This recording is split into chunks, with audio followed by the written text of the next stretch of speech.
Hi guys, this is Mrs. G and I thought I would make a video for this week's art lesson, which is called Open Wide Surprise. And this is one of the samples that I made. And the surprise part is, oh, this is a fish. It's swimming in the ocean. It's swimming in the ocean. And then all of a sudden, it sees a school of fish. And then it opens its mouth wide. But oh, it misses most of them. It only got one, but it's happy with it, so it closes its mouth and it's digesting it right now. This is a very simple project, and for this project we need very few things. Just like for any work of art, you need a couple of pencils. One is enough, but keep a few handy because just in case the pencil breaks or you need to go sharpen it on the way, you feel like you don't have a sharpener or whatever it is. And remember, just like a chef needs sharp knives, an artist needs very sharp pencils. So you need to have sharp pencils. And can't forget the most important things. An artist's best friend, erasers. An artist's best friend. I call them the artist's best friend rather than erasers because you can make as many mistakes as you want and you can still correct. And then we need a Sharpie. If you don't have a Sharpie, that's fine too. I have Sharpies, so I'm going to use Sharpies. And then I have a box of crayons. Then a box of watercolor, some water, a single brush. I have used a white mouth brush. You don't need a white mouth. You can use any brush that you want. I have also shown here some color pencils, and some oil pastels. I haven't used these in the project, but if you have them, you can use these too for the project. So let's get going and start with the project. For that, sorry, I forgot, you need a piece of paper. Any paper is good enough. I have used a photocopying paper that we use regularly. Try not to use very thick paper because you will have to fold the paper, and thick paper is not very happy when you fold it. So try to use photocopying paper. So let's get going with the project. Okay, so let's start with the project. We start with the paper, and as you know, there are two ways to use the paper. You can use it like this. Some people call it using it like a window. I call it landscape. Or you can use it like a door, or I like to call it as a portrait. So this project, we're going to hold it like a portrait, the page like a portrait. And then this project starts by folding it. We will make the two ends meet of the page and then fold it. Go like this. Make sure you use your nails. And I fold it. Now the page is divided into half. What I will do is I will take the one end of this page, and now make it go to the middle of the page where I folded it before, and fold it again.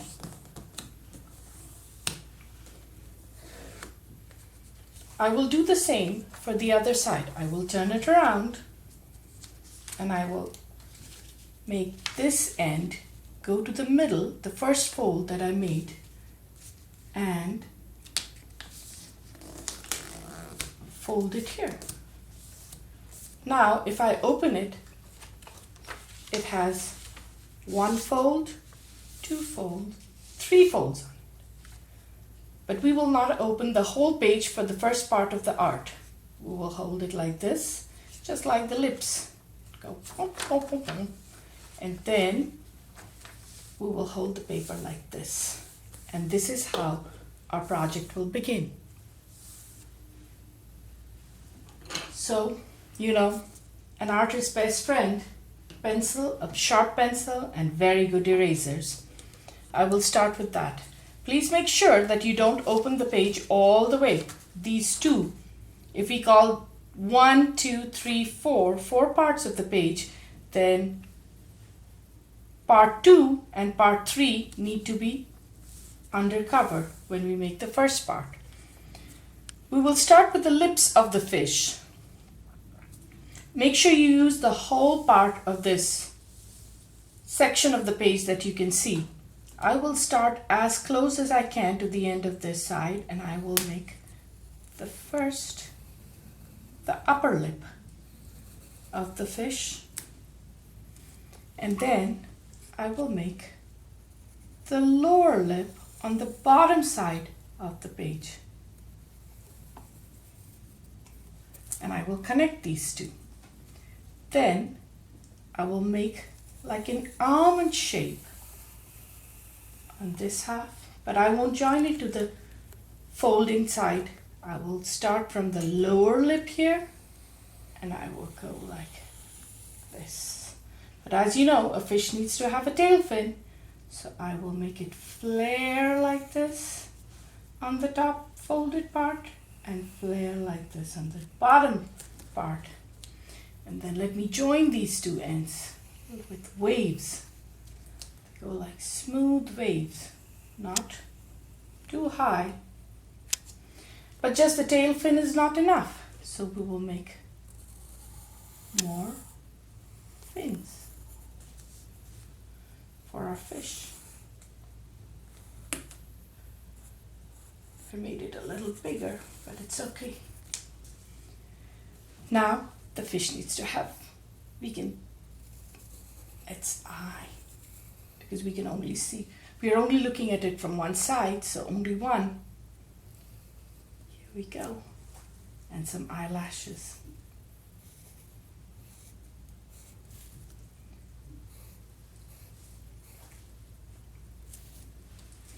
Once this is done, I'm going to make the scales. With the scales, they go like hills. They go like up, down, then it goes up, down, up, down, up, down, up, down, up, and we stop where the body of the fish ends. Now you have to remember where the up of this scale is, the down of the next row of scales will be. So it will go like down here, because the up of this scale is here, so the down of the next scale will go here. Then we go like this, this. We touch the top part, the bottom of this scale touches the top part of the previous scale, and so on. So we will keep doing this for almost the whole of the body until we get to the tail fin.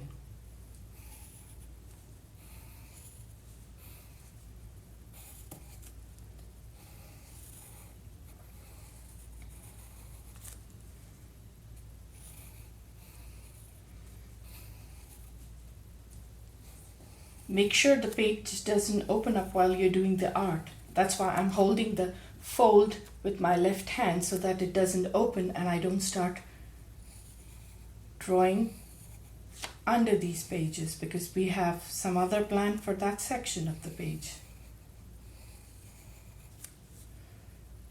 Okay, here we go. Almost there.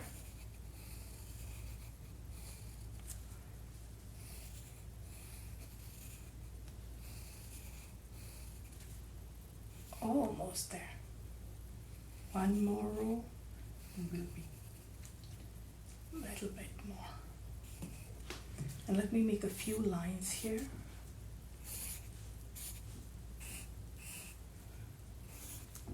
And now that this part is done, we will open the page.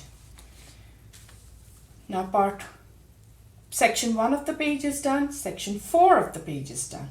We will do section 2 and section 3. So the first thing we do is we make it like an upside down, like a reflection of a C, not an upside down, but a reflection of a C, and go connect the two lips like a wide open mouth of the fish. And remember, the tails the waves that we made for the tails, let's join the two sections of the tail, not two tails, but two sections of the tail. And well, the fish, when it opens wide, it still has its scales here. So we will connect these to the mouth section here, and we will continue with our up and down motion of the scales. I connect this, I go this way, and here we go.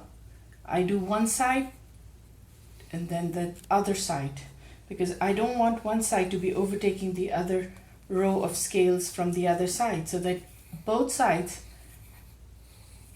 look symmetrical, as symmetrical as possible.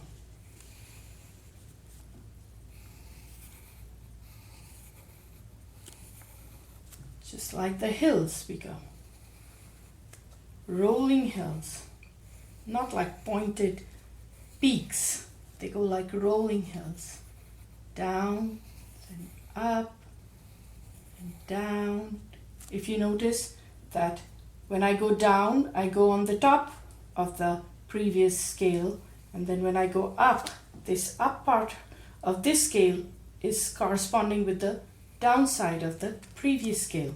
So that's the thing. Just like, you know, growing up when we made roof tops of houses, you know, this used to be a pattern that I used to draw, and I feel like most people do that. As kids, there are certain patterns we like to do. One of them is the wave, the other one is this one. And they alternate, how the pattern alternates. And that makes it look even more appealing when you color it.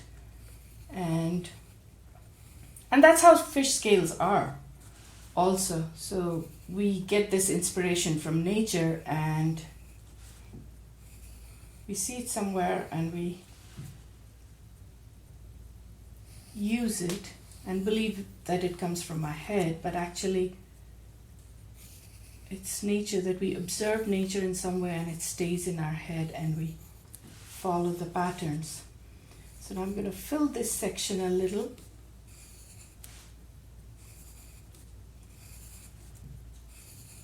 And draw some more lines here.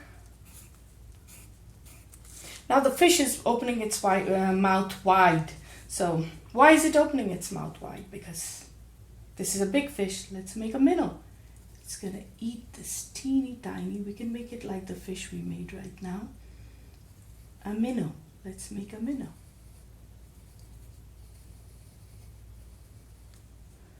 Let's make the eye here. The little eyeball.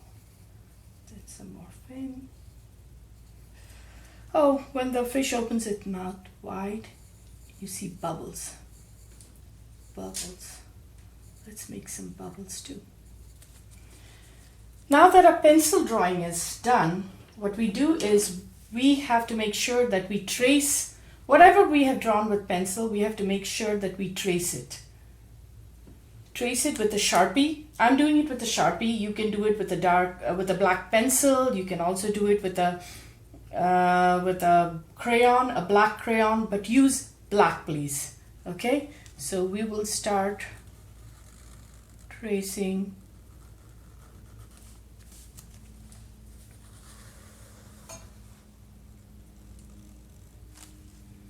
the fish. Do your best tracing. When you trace something, you have to make sure that you don't see the pencil drawings. It needs to cover all the pencil work that you've done. One thing that we have not done is when we make the eyes, we have to make sure that we fill in the eyeballs with black. Then the eyelashes.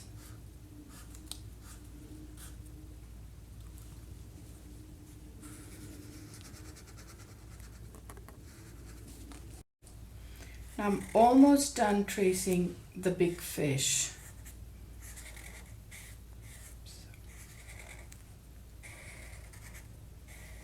As you can see, I'm pretty much doing the last scales of the big fish. Now the small fish remains. So I'm going to switch my Sharpie from a thick one to a thin one because I don't want the thick Sharpie to ruin the minnow. And I just realized that I forgot to make the scales for the small fish, which is so happily, it seems like it's smiling, oblivious to the fact that the big fish is eating it. Now the scales. And then let me trace the bubbles.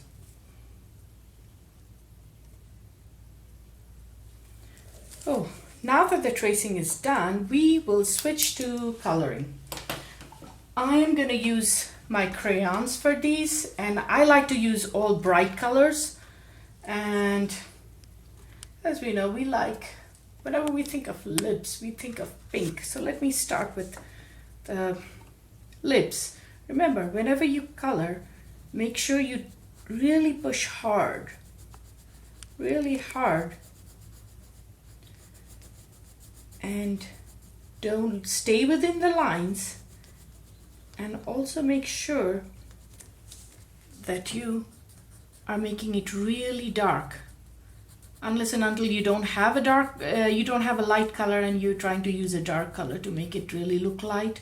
Make sure you push it really, really hard. Sometimes it helps to leave the crayons in the sun for a little while and they become soft, and that makes it easier to color. Well, what color should I choose? Let me use a blue for this side. I want to make this part blue. Oh, now that I want to make sure you always fill in one direction, because if I would just go the other way, like say start making circles rather than going left to right or right to left, whichever way I'm going, I'm actually going left to right, right to left, going back and forth, back and forth. So it's important that you keep doing that, because otherwise the texture of your coloring gets ruined. Try to follow this pattern. And because I'm going to do this, I'm trying to make a symmetry on.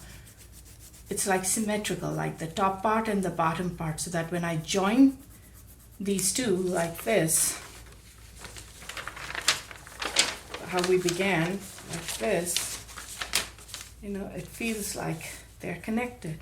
So that's why I'm trying to use this color on this section.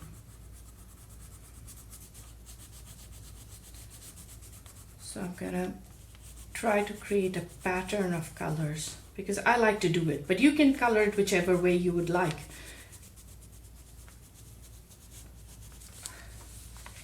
Now this section is left, so I'm going to use the same color for here too. Now, before I start coloring, I want to think of a few patterns of colors. Like, let's say I want to choose yellow. I want to choose red. What other color should I choose? I should choose maybe green. Let's start with these three. And then I'm going to choose like rows. Let me create a pattern like this would be red. I will fill it in later. This would be red, this would be red, this would be red, this would be red. So from here, let me make this red, so that when we join the pages again, when we fold the pages again, there's a pattern that we find. And then maybe the next row will be yellow. This will be yellow. This will be yellow. This will be yellow. So then from the top part, I come back to the bottom part and try to do the same thing. I'm going to fill it in later, but I just want to have a pattern in my head and understand what I want to do before I start really using my muscles to really push hard and fill these scales in. Because the more work you put into your art, the more beautiful it looks. I wonder what the next color should be. Let me say purple. Maybe let me go with purple. Next row, let me make it purple.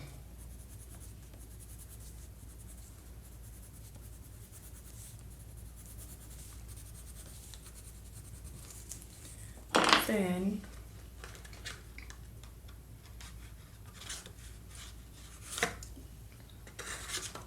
let me choose orange now. Orange.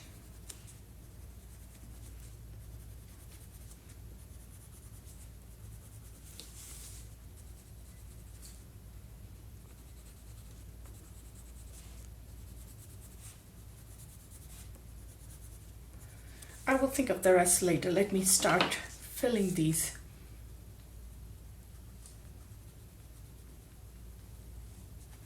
In now. We're starting with red.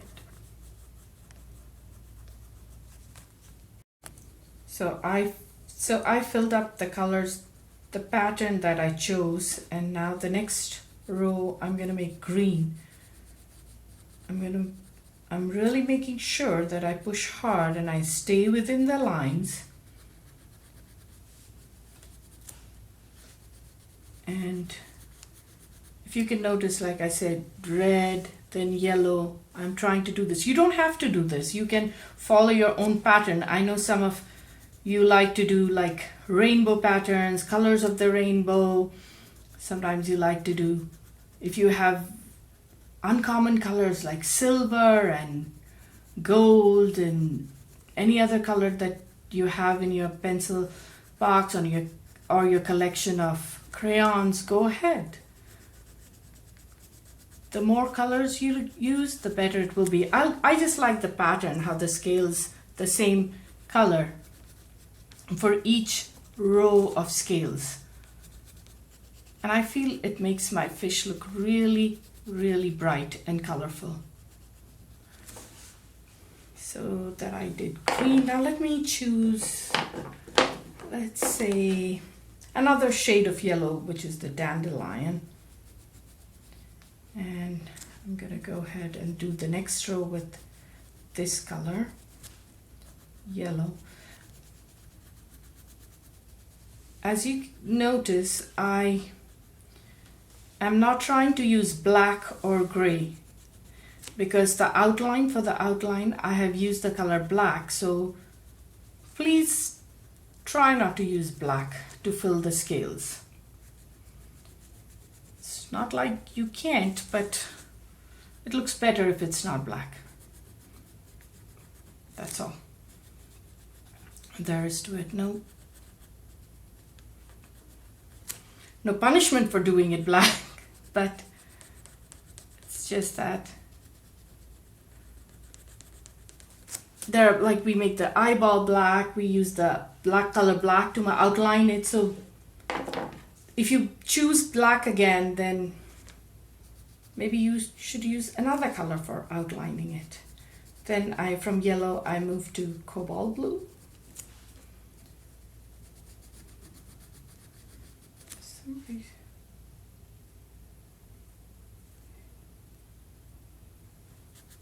It's called cadet blue, not cobalt blue. I guess I thought I was choosing some other color, but well, now that I've chosen it, I will go ahead with it.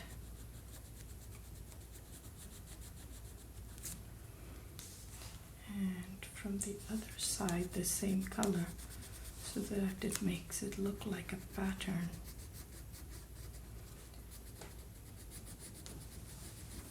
And the rest of these scales, I think I'm gonna make blue.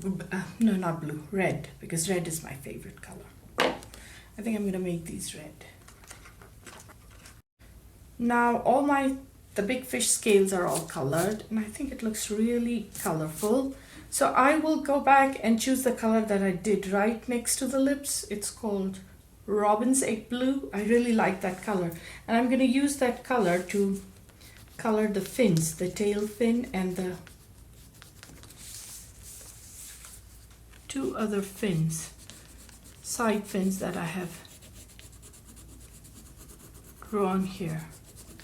I'm gonna use it to color it. I'm trying to go as dark as I can.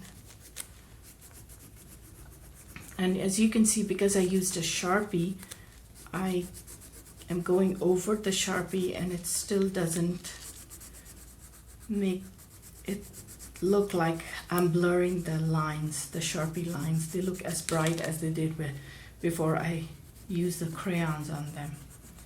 That's the advantage of using Sharpie versus crayons. But markers work equally good. If you have markers, any kind of markers, they're good, really good.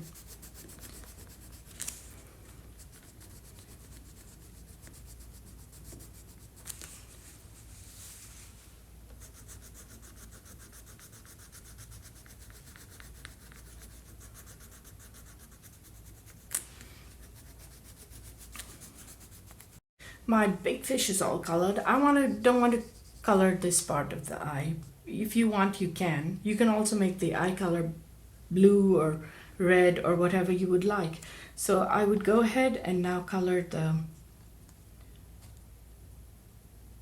minnow. Let me make the lips a little scarlet red, the fins scarlet, and then the main fish, rather than making it very colorful because it's going to be food for our fish, let's just make it yellow.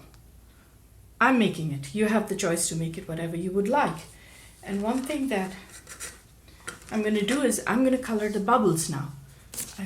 Make sure you keep cleaning your work while you do it, because there's a lot of residue from your crayons, and that can sometimes make it look not as neat as your work. So now I'm going to use my white crayon, which we rarely use, and we always have it intact even if the rest of the crayons are all gone. I'm going to use the white crayons for some bubbles. I feel like we need some more bubbles. So I'm going to make a few more bubbles like this. They keep getting smaller, and I'm going to color them in white.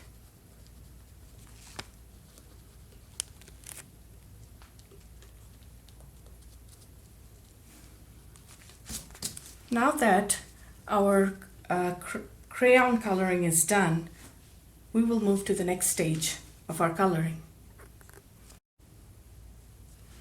Now that our crayon coloring is done, and don't forget to color these water bubbles. Remember, white, you can't see them now, but what I'm going to do right now is it's almost like a science experiment. These are some watercolor tablets that I have, but I need very little of this, so I'm going to dab a lot of water in there and just gently touch it, and I'm going to go over these very lightly. It doesn't need to be uniform, only on the outside. It's like the fish is in the water. The fish cannot be flying in the air, so we have to create some water. So that's what I'm trying to do. I don't want it to be very dark, so I'm gently going to touch it, and all the sections on the outside I'm gonna